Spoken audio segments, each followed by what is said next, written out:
Always spray your tools with a bit of methane, mixed with a bit of water, 50-50 if you like.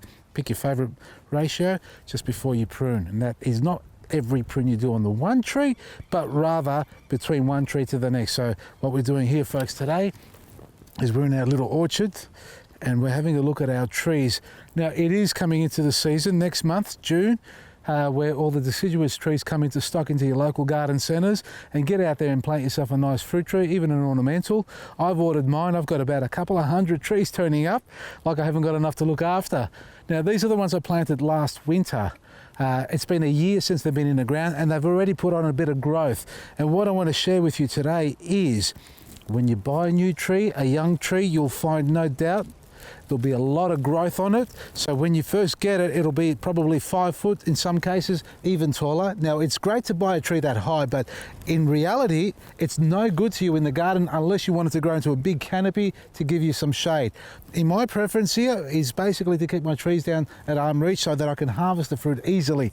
These are a year in the ground and it's time now to go through them as we go into winter and they start to go into dormancy to prune them back. Now, if you prune in summer, and we speak about this a lot of times, when you prune your fruit trees in summertime, you're removing all that new summer growth that's come onto it. That's after you've picked all the fruit. And then a second prune in winter to clean them up a bit more. You've got a better chance of keeping the tree smaller and getting more fruit off your tree. Now, that is based on having a tree that's already got a good structure. Now, in this case here, these are all young trees. I don't want them to grow huge up to the sky and I need a ladder so I can get up there and harvest. And if I don't prune them now, which is winter, going into winter, I'm not going to get that spring growth that I want. So young trees need to be pruned in winter to induce new spring growth. So prune, bang, you get a lot of growth. If you don't prune now and you prune in summer, this is what happens. Have a look at this. I did a couple of trials here during the summer period. I gave these a little light prune back, and here's the growth it put on there. So I'm going to get fruit off these little spurs here in the coming springtime, which is great. Now, the problem here is I also need to establish the shape of the tree. This is a pear tree, Josephine pear tree. I need to get this open vase shape. So I'm going to show you in a minute how to do that on a young tree like this. But let's go over here, check out some of the other trees, because they're not all the same. Obviously, every tree's got its own structure, even if they're all apples and pears.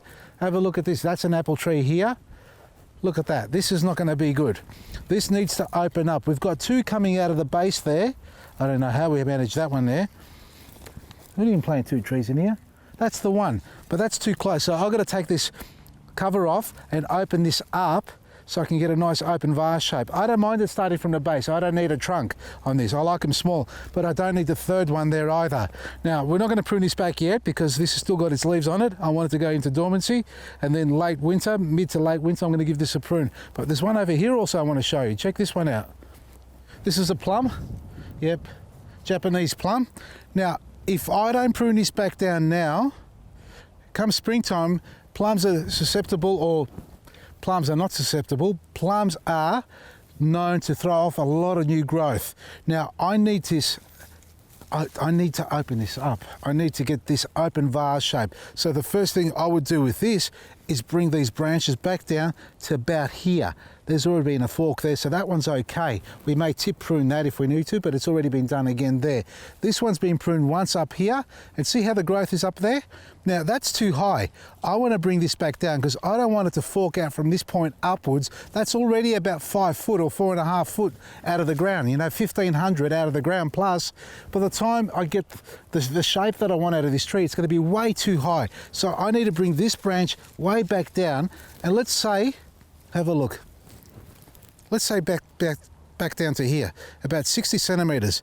And the general rule of thumb that I work by is, every foot, 2 foot in branch, cut it off and let it fork out. So this one here is way too long. So in this case, and let's do it for a demonstration, I would cut it off there. That one's already been cut. You can see that's what it's going to look like. When that grows, it's going to look like this. Double fork. Now that one there, already too tall. So we want to get a nice shape. And we're going to monitor these trees as the seasons progress. I'm going to come back and visit all these trees and show you how evenly they should all be growing. Now let's go for another prune. There. So we're getting it at the same size. So this one's been pruned, but it's a little bit messy.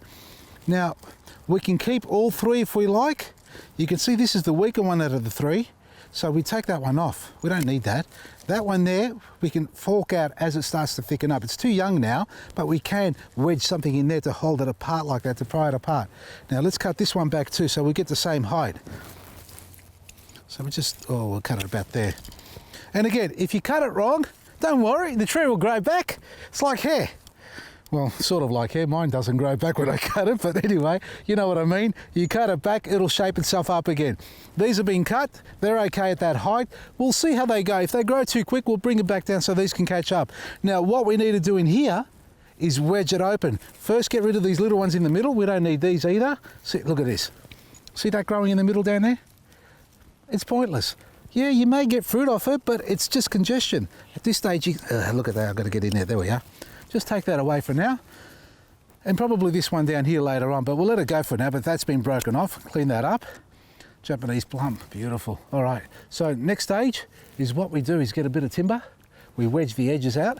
Now, according to each tree, you can't cut all your timbers to the same size because you don't know how long you need each piece to be. So we're going to sort of try and wedge this out. And this is quite rigid already, unfortunately. Now that one there, you know what? Now that I'm looking at it, because it's so rigid, I'm not going to be able to move that. Have a look at this. It's so stiff.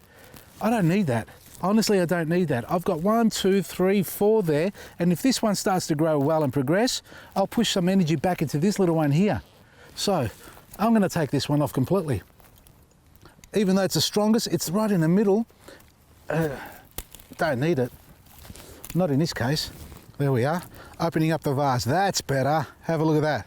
Much happier now. So what I'm going to do now is cut a bit of timber to wedge these two apart like that, and wedge another piece in between there to keep that apart and create that open vase shape. So let's go and cut those up.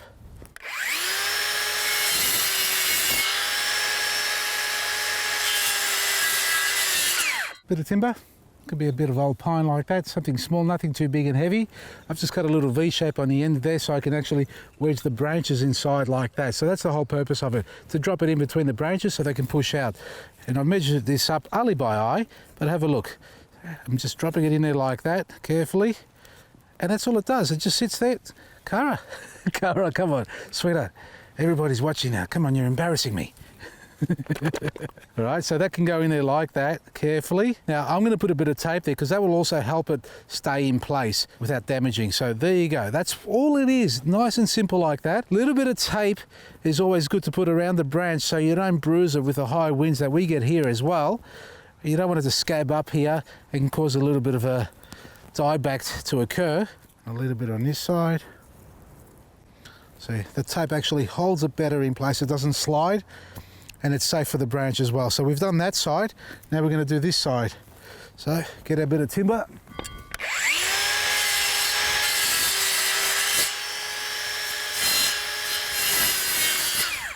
Safety is always the most important thing. So if you've never used a circular saw before, make sure you do wear all the safety gear so you can protect yourself, because the last thing you want to do is hurt yourself while you're trying to grow a beautiful plant like this.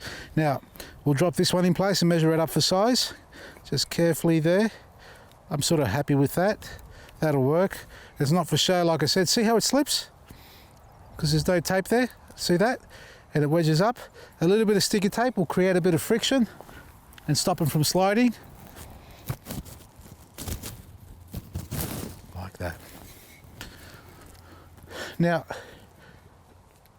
because some branches, or one branch by comparison to the other, is slightly bigger in diameter, which means it's more rigid, so it will have the tendency to push the other one further out than this side here. I'll give you an example here. Look at that. Right there. Now that's how I want it, but as soon as I let go, see how it's pushed over a little bit? I want it to come back here a bit. See how it's doing that? Okay. Simply fixed, and you don't need screws and nail guns. If you're a crazy person like me, you can probably make your T section like this if you like beforehand once you've measured it up, or simply and carefully position your branch where you want it like that, and then tape it in place. If I did it right, it should work, sort of. There we are. That's a lot better. So it's a bit more stable. It'll stop them from falling apart, at least too. With the high winds, we get a bit of movement going on. They're not going to fly away. They're actually taped together. And that way, you're giving the tree a chance to develop its structure that you want, that open vase shape. So as it matures, you'll find this will take shape. It won't actually close once you remove the branches. And in actual fact, as it does happen, you'll be able to push the actual wedging further down towards the center. So after, let's say, 3 or 4 weeks, maybe a little bit longer, this will take that structure, come back and inspect, and then maybe just reposition it a little bit lower so you can get the vase to open up even more, because there's nothing better than having this beautiful wide sort of open vase tree there that gets these almost horizontal branches, because that's where you get the best fruit from, than having this straight up and down sort of negative looking pine-like looking tree that doesn't produce any fruit at all, because vertical branches give you very little or no fruit, whereas horizontal branches is where you get all your fruit from. Now that's one tree there. We've got another 100 to go, or 120 to go. And the other thing, folks, also is that because we've got high winds here, we've got these bamboo stakes that I use to hold the tree in place. This has gone loose, so it's not serving any purpose anymore. So what I've got to do is loosen it up. And I need to actually bring the tree over a little bit, because our northerly winds are so high. I don't know what it's like down your neck of the woods, but up here when it blows a gale, it literally does. And these trees have all got a bit of a lean on them now. So they all need to be re-tied up onto these stakes. You can see this is going to snap because it's old, but anyway, there you are. But what you got to do is tie it up, get some fresh tie on that, and also with the opening of the vase. So if you don't want to do it with the sticks like this here, you can actually just put your bamboo stakes and tie it back down to the stake like that as well. And that way you can actually control the opening without having to cut all this little bit of timber up if you're not inclined to do it that way. But that does work too. So remember, if you're going to create a nice shape in your tree, the open vase shape is my preference, or espalier. And this is another way you can do it without too much fuss, and you don't have a lot of dead growth in the middle where you don't get enough sunlight in the middle.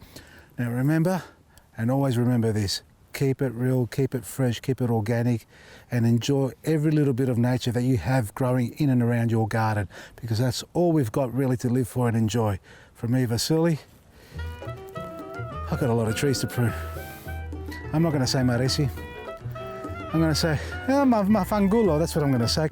Sit. That's right, sit.